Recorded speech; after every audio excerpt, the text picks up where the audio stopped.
right, welcome back to Top 5 Vinyl. Today I have, Samuele. and where are you located right now? I come from Italy, a small little city up in the northeast. So that's Awesome. where I come from. Okay, cool. Thanks for being a part of this. And before we get started, I just want to make sure everybody subscribe to the channel, like the channel, tell all your friends, all that cool YouTube stuff. And if you're interested in an interview, you can send me an email at top5vinyl@gmail.com. And with that being said, growing up, did you have a record player in the house? So I did, but we never used it Mm, because growing up, like I'm fairly young, I'm just 21.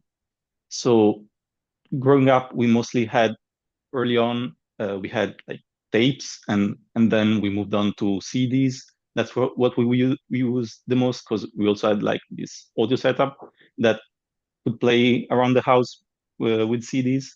So as far as a turntable, I actually just bought one recently, and that's the first time I've ever seen one hmm, like being used in my life. hmm, Because also my grandparents had one, but and they had it like enshrined almost. They had a place just for itself, but I've never seen it used.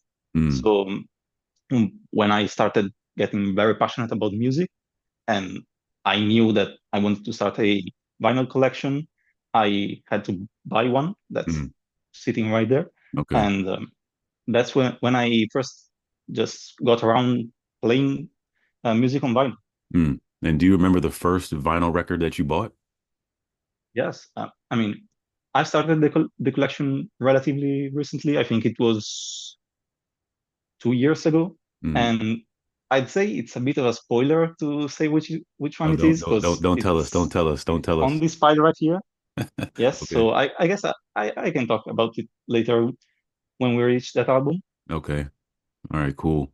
And in your epic journey of buying vinyl, do you have a favorite record store or favorite place to buy vinyl records?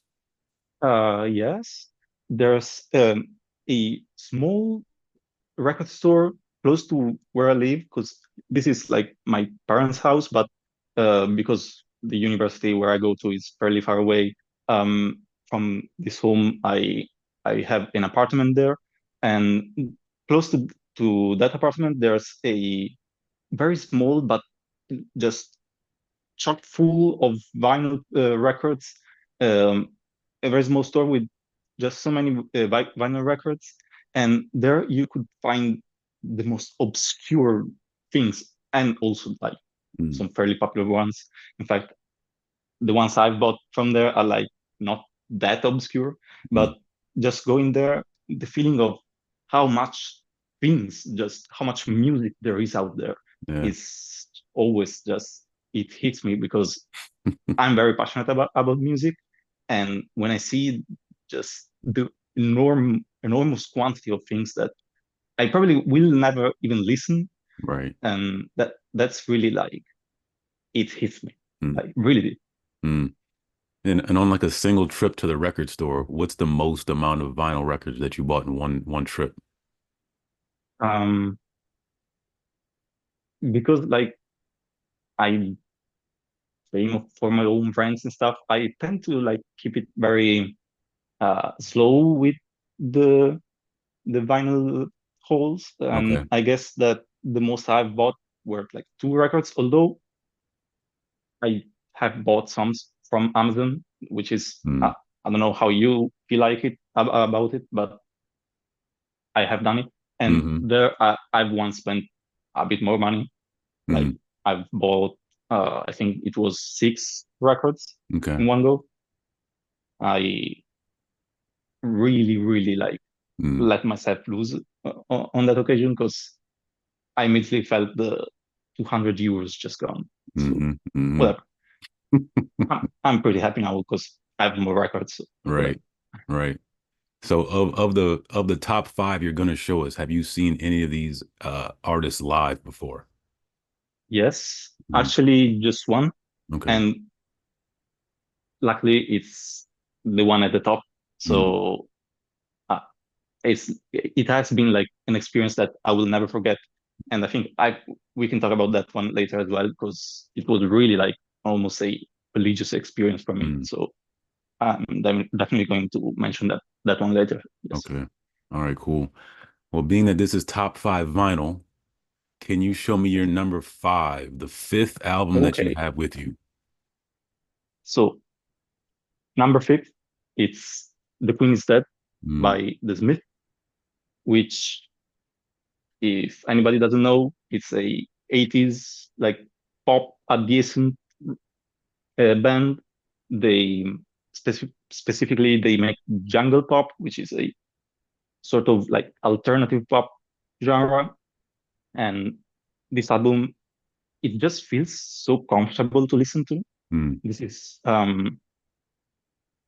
mostly because like the singer's voice. The singer is very famous for people who don't know, but um, he has a sort of longing in his voice, a sort of feeling of loneliness that comes out from it. mm, That even though many of the melodies are fairly uplifting, there's always this contrast that between the happy side and like that feeling of melancholy that is always present. That just sits very well with me because I resonate a lot more with like gloomier music. mm, Um, so when I first heard this album, it immediately connected me with that kind of contrast it has at its core, and also like the songwriting is mm, simply amazing. My favorite song of this is called "I Know It's Over," which is about a relationship which isn't going too well, and it he the songwriter, which is also the lead singer, is able to like really, how to say, take his own experience and make it something like just deeper than the experience itself, because he goes on to talk about like how humans in general like have a tendency to be mean. mm, And so he has a really, how to say, a, a perspective that gets really cosmic, really vast, but also really personal at times. So it oscillates a lot. And the process of grief really, when I felt it, really felt like that. So that level of like depth in the songwriting to me was like really mind blowing. mm, So I really can't recommend this enough. mm. And this is my fifth album. Nice. Okay. All right, cool. And let's take a look at your number four. Okay. Oh, we're gonna do this one over here. Okay. So this is a an Icelandic singer. The Her name is Björk, and this is Homogenic. Mm, So she is my favorite singer, like female singer. Um, and there's something about her voice and like how everything she does, actually not just her voice, just her songs, where everything she does is for the sole purpose of displaying some sort of emotionality, mm, like of displaying her emotions to the fullest of extent. I've never really seen somebody embodied with their voice, their emotions to the extent she does. And and I think that I really like about her is how really varied all of her albums are. This is mm, something that I really value because it, I think the artistic vision that somebody has is really shown through like how many ways you can like convey maybe somewhat similar feelings or thoughts, mm, but through different avenues of creative processes or stuff like that. Because, for example, on this album, she takes inspirations for from the Icelandic landscapes. So you have these what she she have said because volcanic beats. Mm, So many of these beats, which are like electronics, this is a 1997 album, so it's like the early age of electronic beats hmm being introduced. I should say that this is like sort of another pop adjacent record.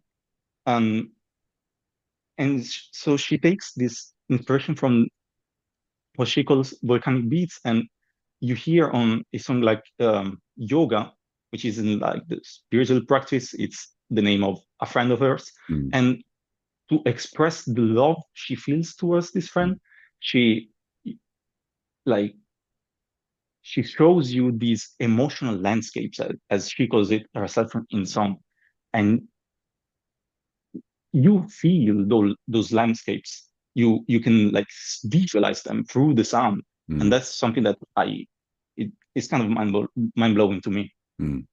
So yeah, Now you this mentioned is artistic, and that cover is pretty artistic. Is there anything in the back of that? yes, yes. Mm, There's like I guess a sort of flower with almost like a blade, I guess. okay. And I've always wondered like this hypersymmetry, what was it about? Because Mm, her other covers, like they all have a sort of like thing that you can see what it's going about. I have one up there that's not really showing, that's like really colorful, which really shows the one of her happiest album.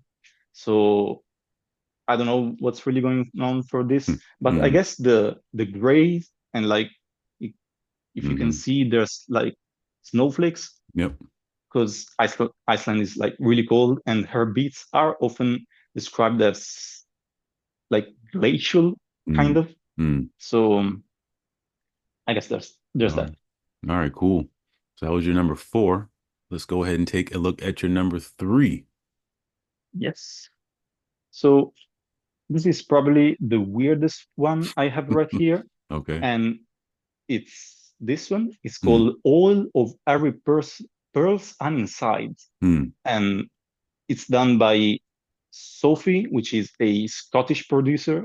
I mm, think the fact that it's Scottish is relevant because the name of the album with a Scottish accent becomes I Love Every Person's Inside, mm, because this album uh, is mostly about the process of transition and coming out, because she was a transgender person, and I say was because tragically she died mm, just 3 years ago. mm, And it's especially tragic because I think that actually there's no doubt in my mind that in 15 years she will be seen as the most innovative artist in the pop landscape, mm, probably of all time, or like among those really great artists, because we're already seeing it um, these days, her influence in more and more mainstream music,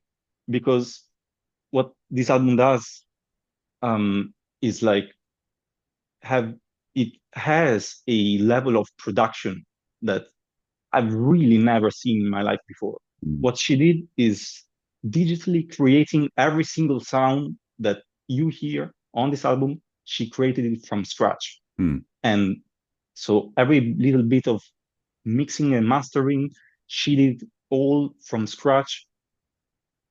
That's kind of mind blowing by itself, but she uses this to convey some like very complex feelings.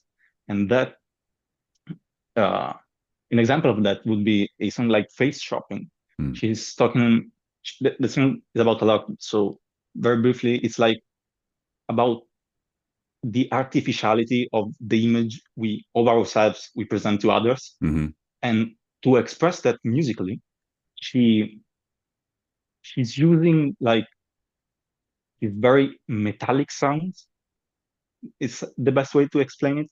And I'm going to get kind of abstract trying to explain this, but when you hear some of the very heavy metallic sounds, you can like visualize shapes in your mm, head as you're hearing it. mm, It's really a kind of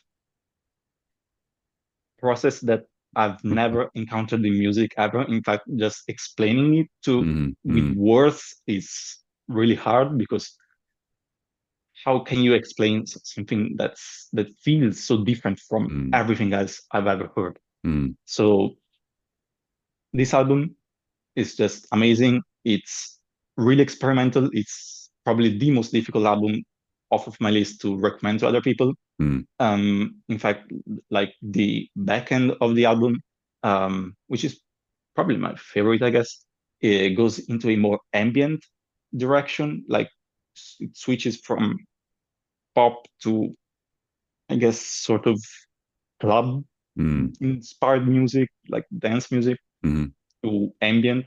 It's really all over the place, but at the same time, I'd say it's a charm that it mm, has. mm, Um, and so the last half of the album has these like really long ambient tracks that make you feel like you are literally in another dimension mm, through mm. sound alone.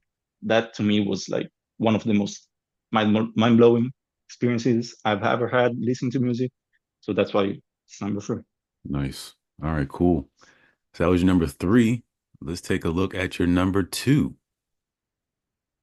Okay. Number Mm, two is Kid A by Radiohead. This is probably like so far maybe the most famous band or artist I've shown so far, although the next one is kind of more famous, I guess. But whatever. So Kid A, or rather Radiohead, because there's so many ways I could start talking about Radiohead. They are, I think, one of the greatest bands I've ever had the chance to hear. And the another thing that comes back again, I think from many of my favorite artists, the ability to innovate with each album. mm, And I think this album specifically just shows that in their career more than everybody, rather every other album, because they in this album they which came out in the year 2000, it it is a completely left turn from what they were doing mm, before. mm, They earlier on they were like a alternative rock band, mm, just they had some sort of electronic influence in their previous album, OK Computer, but with this album, they lean very heavily into those electronic beats, kind of like Björk did on the previous album that I showed. And what comes out of this is, I think, the most just sort of numb mm, feel. How to describe it? Because when I hear this, I I mean, life has its up and downs, and this album feels like that middle place, like that. mm, It's not quite up, it's not quite down. There's this sort of numbness that's at the middle, and this is what this album feels. mm, And I'd say that already the first few seconds of this album show that it has a very famous first track, which is called "Everything in Its Right Place." mm, It's a kind of ironic title. Uh, Everything is not in its right place. And but when you hear those first few sounds, you really already get a feeling of how the entire album is going to sound, mm, because it puts you immediately into that middle spot of like neither happiness nor sadness, just numbness. mm, And so when you have songs like also Idiotech, which is maybe the most famous of this, which is like a very atmospheric, like sort of uh, ballad, I guess, with mm, very harsh electronic beats that where the singer is singing about some of the most enigmatic things I've ever heard. mm, Really, another aspect of the of this album that I really like is how enigmatic it feels, mm, because every time I go into it, I really don't understand a lot about what he's saying, other than a few songs. So each time I go into it, I get something entirely different based mm, on like how I'm feeling. And on a song like Idiotech, he seems sometimes to be talking about like the apocalypse mm, and like how, which I guess kind of feels like the album cover as well. mm. It's because like there's volcanoes here. Right. The atmosphere doesn't look really all that breathable, I guess. Mm-hmm, mm-hmm, And and so this entire album just feels like a journey that like kind of never ends, although the album does end. mm, It's because it's like it sits in that middle of like where you can kind really see a a way to go up or down. mm. So again, I'm getting really abstract to describe some of this album. I'm sorry for that, but it's how I feel. I'm sorry. No, no, no worries, no worries. All right, so that was your number two. And on for Yes, the grand finale. Who do we have for number one? for number one, it's not other than the man up here. It's Kendrick Lamar. Yep. It's Pimp Butterfly. Mm, Um, so this is the first album I've ever bought, mm-hmm, and he is the only person or rather only artist I've seen live. mm, It was last year. It was in Verona. There's like a Roman amphitheater, which is really beautiful, and he had a show there. And I mentioned that it was kind of a religious experience because just seeing the energy of the crowd, mm, just oozing all of this love for the artist. Like I remember when All Right came on, and it was one of the last few songs and of the set, and all the lights went off, and after the song ended, all the audience started chanting, "We gonna be all right." mm, And in that moment, when you are like together with other 20K people chanting, "We gonna be all right," mm-hmm. like you feel Yeah. that you will be all right. Mm-hmm. There's that kind of feeling was just something else entirely. Like that sort of optimism Mm-hmm. that I've had at that point, I've never reached it in my entire life. It was really, really beautiful. And so as far as this album goes, it I think it is an amazing album. Like there's no doubt that it's like it's a piece of art. It's just constructed, it's built pretty much perfectly. Like the the way the poem builds up, um, the just the production, the influences it takes from, like how it uses those influences to like build upon its themes of like pro-black or just the depth of his character and his development throughout the album, all Mm-hmm. of that. But I think that the real reason why it sits at number one in my list is because of what it did to myself and my relationship with music. Mm, Because this is the album that really in, that made me passionate about music, mm, let's say. Because for the longest of times, I wasn't really all that into music, but at a certain point, I think it was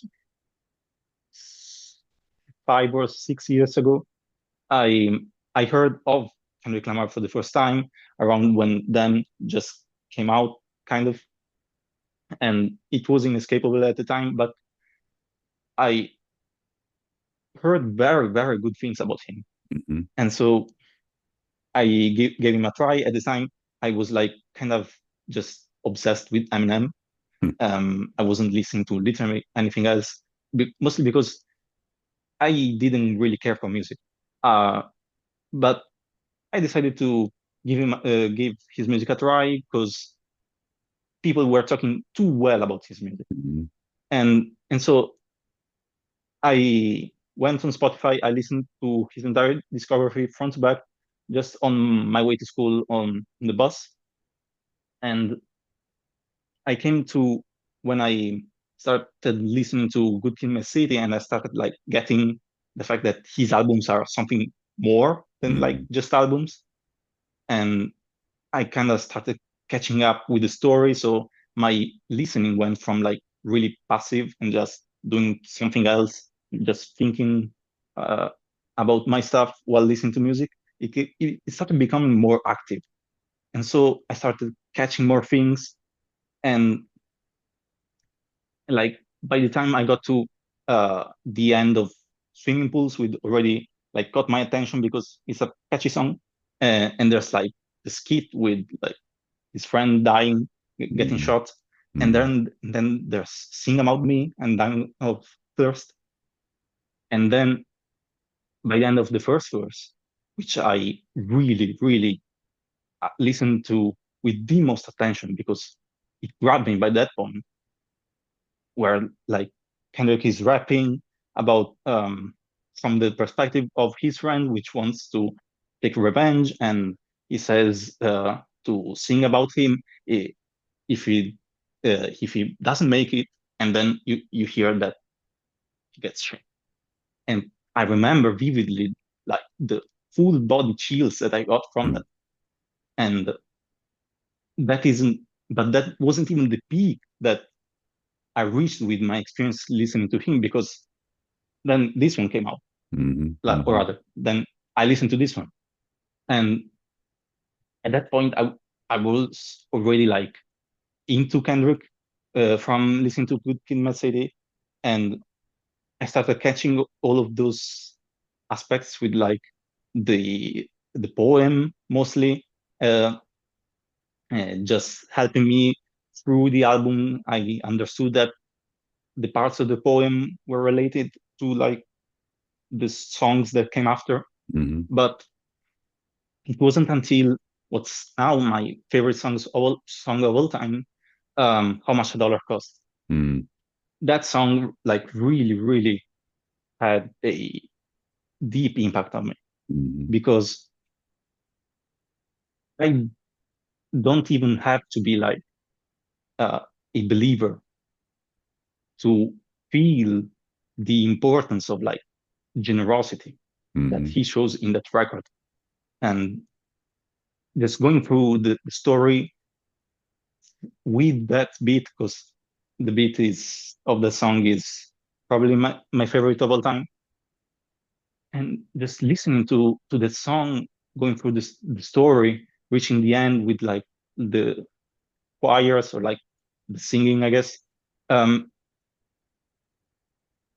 Everything just felt so deeply emotional.